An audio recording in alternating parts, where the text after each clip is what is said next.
Donc bonjour à tous et à toutes, bienvenue à ces journées de l'enseignement supérieur de 2025.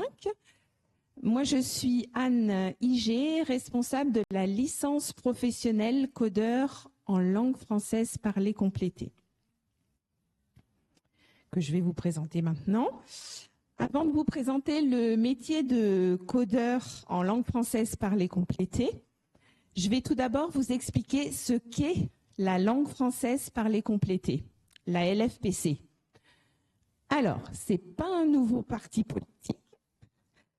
Donc, la LFPC, c'est un mode de communication pour les personnes porteuses de surdité.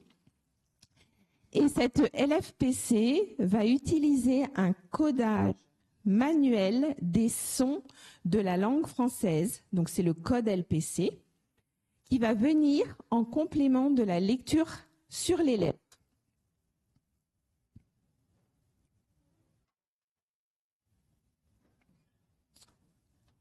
La lecture sur les lèvres ne va pas fournir toutes les informations du message aux personnes sourdes.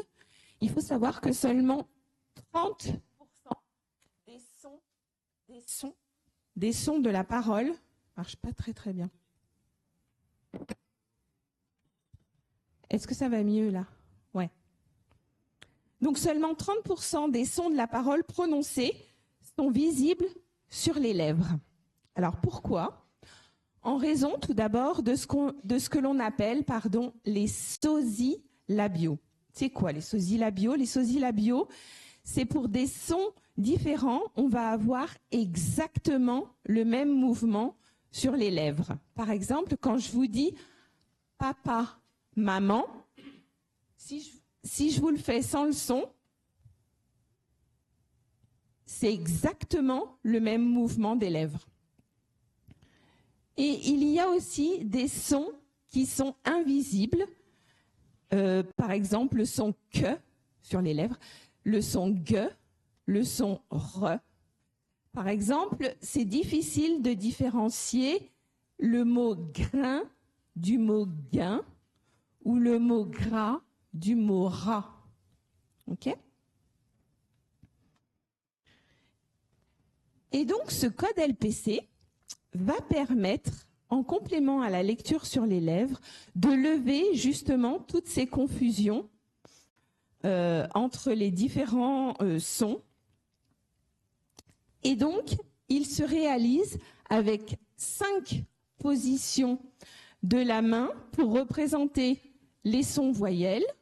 Donc, ce sont 5 positions de la main autour du visage pour rendre visibles les sons voyelles. Et on a 8 configurations des doigts pour représenter les sons consonnes que vous voyez ici.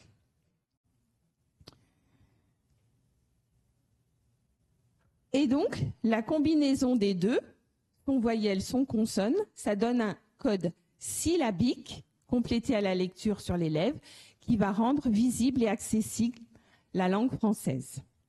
Je vais vous donner un exemple. Pour bonjour, ça va se coder en langue française parlée complétée comme ça. Bonjour. Je vous le montre en image. Bonjour. Donc c'est un code phonétique qui va permettre de rendre visible et accessible aux jeunes, aux enfants, aux adultes qui sont sourds. Ça va leur permettre de voir la langue française, les messages oraux en langue française.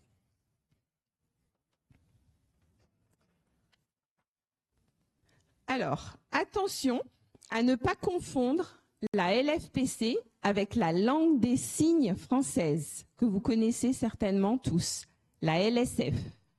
La LSF, la langue des signes française, c'est une langue à part entière, c'est une langue différente du français. Elle a sa propre grammaire, sa propre syntaxe, et l'ordre des mots dans la phrase en LSF n'est pas du tout le même que dans la langue française. D'accord ? Cette langue, cette LSF, elle n'a pas de dimension écrite, elle est aussi gestuelle, mais elle est différente de la langue française. Si on veut faire une analogie, la langue française parlée complétée, elle va transposer la langue parlée sonore pour les sourds en langue parlée visuelle. C'est comme le braille, pour les aveugles qui va transposer la langue écrite en langue tactile. Donc après vous avoir expliqué la LFPC, je vais vous expliquer ce que recouvre le métier de codeur en langue française parlée complétée. Donc c'est un métier d'aide à la personne en situation de handicap auditif. Et c'est un professionnel qui va être spécialisé en surdité, formé pour accompagner des personnes sourdes dans diverses situations de communication. Son rôle principal, ça va être de retransmettre ou d'adapter les messages oraux en langue française pour le public sourd avec l'aide du code LPC. Alors, les publics et les lieux d'intervention du codeur en LFPC. Alors, nous, on s'adresse à tout le public sourd. Donc, on va intervenir auprès des élèves sourds de la maternelle jusqu'au lycée. Donc, tous les niveaux scolaires, on peut intervenir pour le préélémentaire, l'élémentaire, en collège, en lycée. Ça peut être dans des lycées d'enseignement général ou dans des lycées professionnels ou dans des lycées technologiques. Le codeur en LFPC accompagne aussi des étudiants sourds, donc dans toutes les filières post-bac, les universités, les grandes écoles, les BTS, etc. Et le codeur en LFPC accompagne également les adultes sourds en entreprise, dans les activités culturelles, par exemple pour la visite de musées, dans la sphère privée, par exemple pour des rendez-vous médicaux, et via les centres relais téléphoniques. Donc on a des lieux d'intervention qui sont extrêmement variés, donc des établissements scolaires, des entreprises, des centres de formation, etc. Des colloques, des conférences, on peut intervenir aussi en conférence. Donc ce qu'il faut savoir au niveau des modes d'exercice du codeur en langue française parlée complétée, dans la majorité des cas, le codeur en LFPC est salarié dans une structure médico-sociale spécialisée qui prend en charge et qui accompagne et qui suit des personnes sourdes, des jeunes sourds. Le codeur en LFPC peut être salarié d'une association de parents d'enfants sourds, de familles aussi également de parents d'enfants sourds. Il peut travailler dans des établissements publics, par exemple dans des instituts nationaux de jeunes sourds, ce qu'on appelle les INJS, ou dans une plateforme de relais téléphonique également. Il peut aussi exercer en indépendant, en libéral en fait, le plus souvent sous le format micro-entreprise. Donc c'est un métier peu connu, mais avec des offres d'emploi qui ne sont pas pourvues. Alors les missions du codeur LFPC sont vraiment très variées et ils sont en lien. Le codeur en LFPC, il est en lien avec les autres professionnels de la réadaptation et de l'enseignement, donc des orthophonistes, on travaille avec des psychomotriciens, des audioprothésistes, des ergothérapeutes, des kinésithérapeutes et des enseignants. Aujourd'hui, il y a environ 400 codeurs en LFPC qui sont en exercice en France, mais les besoins de la population sourde ne sont pas totalement couverts parce qu'il n'y a pas assez de codeurs en LFPC en France. Alors, je vais vous présenter maintenant la formation. Donc, la licence pro codeur LFPC, c'est un département parmi les 8 départements de l'Institut des sciences et techniques de la réadaptation. Et donc, elle a été créée, cette licence, en septembre 2006, suite à la loi du 11 février 2005, c'est la loi handicap. Vous en avez certainement entendu parler. Et il faut savoir qu'il existe uniquement 2 licences professionnelles formant à ce métier en France, une à Lyon 1 et une autre en région parisienne à Suresnes. Alors, la formation, elle a été créée donc ce que je disais en septembre 2006. Elle est certifiée au RNCP, au Répertoire national des certifications professionnelles, sous la mention intervention sociale, accompagnement de public spécifique. Je vous dis ça parce qu'en fait, c'est toujours un peu compliqué d'aller la chercher sur les différents sites. Et donc, c'est ce libellé qui la répertorie. Et le parcours, ça s'appelle codeur en langue française parlée complétée. Et ça, c'est la mention. Donc, c'est une année universitaire accessible à Bac+2. Alors, vous allez me dire, dans la salle, il y a certainement beaucoup de... Vous êtes essentiellement, grande majorité des lycéens, mais ça peut vous donner des idées pour votre parcours d'orientation future.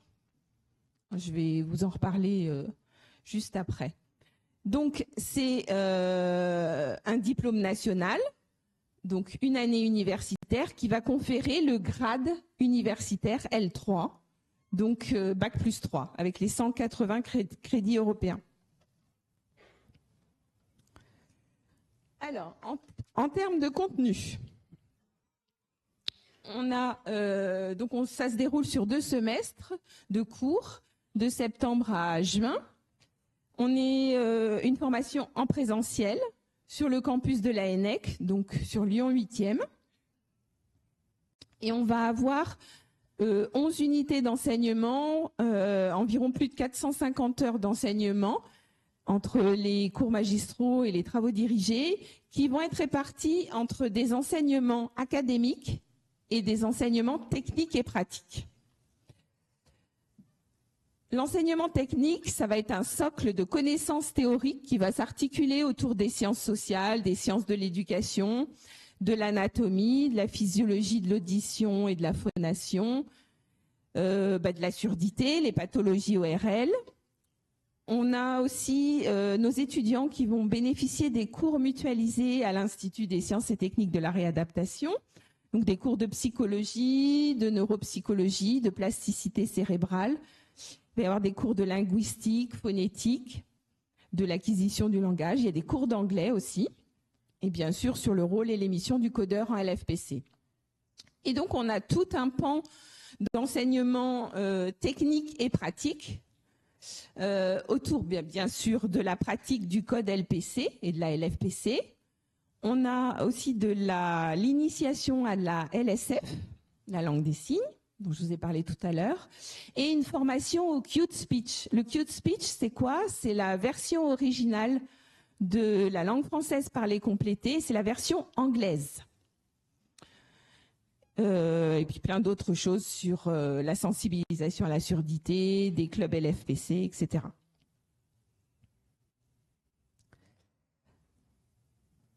Au cours de l'année universitaire, il y a la réalisation de 2 stages professionnalisants, donc de 250 heures en tout. Il y a un premier stage d'observation en établissement médico-social. Donc, ce sont ces structures spécialisées dans le suivi des personnes sourdes.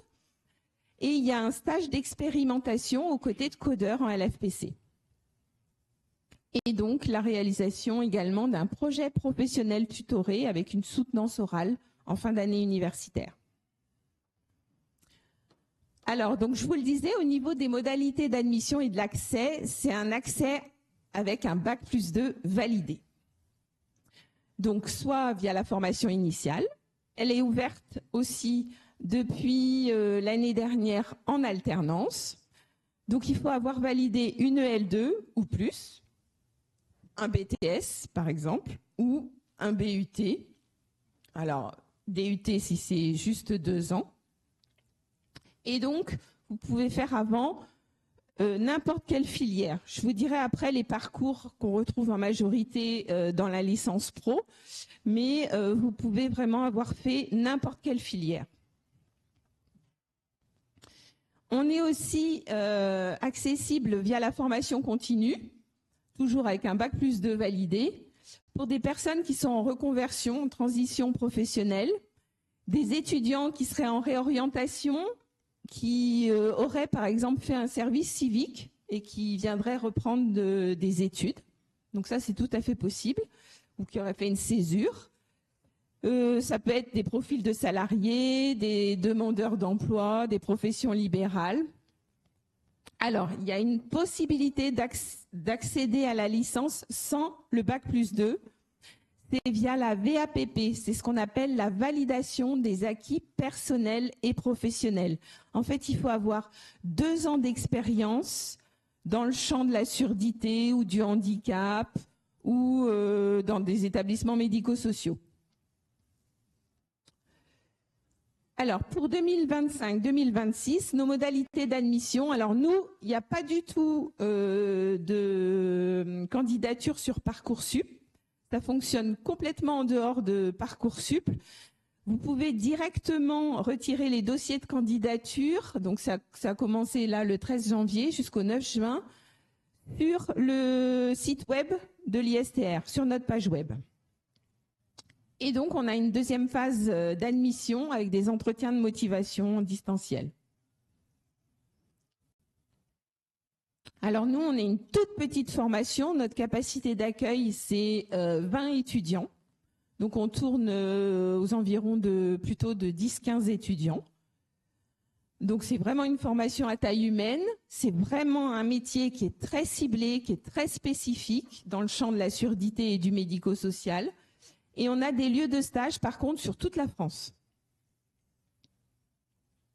Et donc là, je vous donne les différents parcours avant la licence professionnelle. Donc en majorité, ce sont des étudiants qui vont être issus de formations en lettres, en langue, sciences humaines, sciences du langage, sciences de l'éducation, par exemple. Mais ça peut être en psycho, ça peut être des BTS dans les carrières sanitaires et sociales, par exemple. Mais vraiment, on peut avoir des étudiants de tous les horizons. On peut avoir des étudiants qui ont fait la filière géographie, philosophie, enfin vraiment c'est très très varié. Et donc ce que je vous disais tout à l'heure, ça peut être des étudiants qui sont en projet de réorientation ou des personnes en reconversion professionnelle.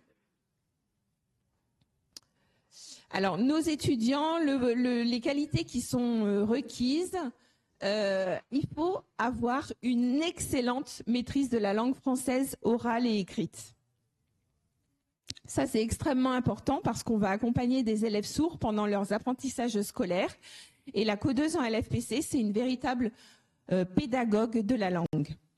Donc, c'est extrêmement important. Il faut avoir une appétence à la communication, des qualités humaines et relationnelles, un intérêt porté à l'enfance et à l'adolescence, bien sûr un intérêt porté à l'autre, de la bienveillance, de l'écoute, du respect de la différence. Il faut aussi quand même de la rigueur et des capacités d'organisation et d'adaptation, parce qu'il faut s'adapter au profil du jeune sourd qu'on va suivre, et un sens du travail en équipe, puisqu'on est en lien et on travaille de manière pluridisciplinaire avec les autres professionnels de la réadaptation. Vous pouvez trouver la fiche métier sur l'ONICEP de notre métier de codeur en LFPC. Je vous ai mis là la messagerie. Vous avez en haut des flyers et puis on fera notre temps d'échange dédié en amphicé si des personnes sont intéressées. Mais je voulais vous montrer une vidéo.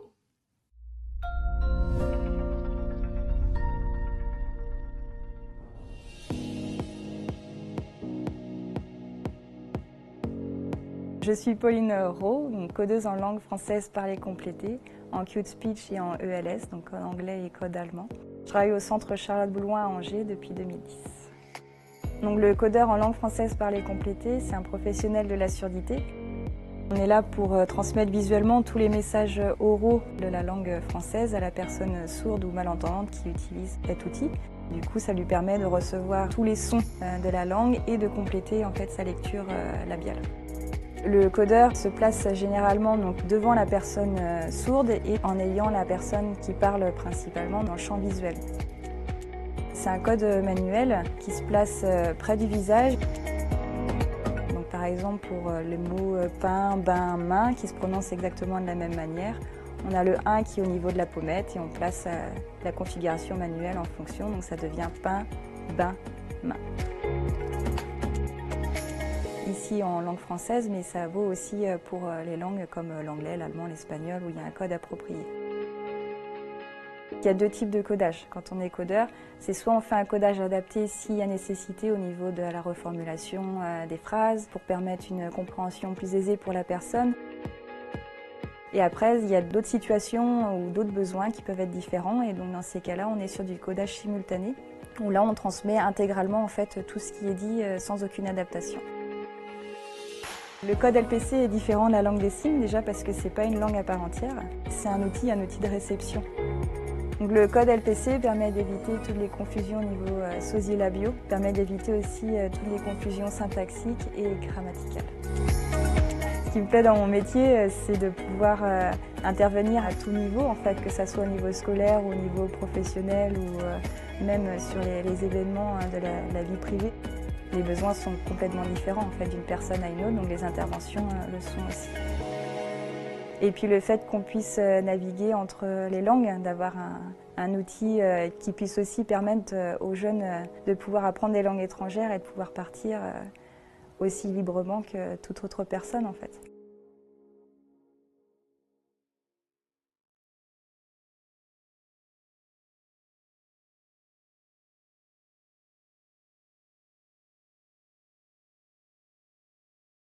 Je vous laisse descendre pour les personnes qui sont intéressées pour aller en amphi C. Merci beaucoup.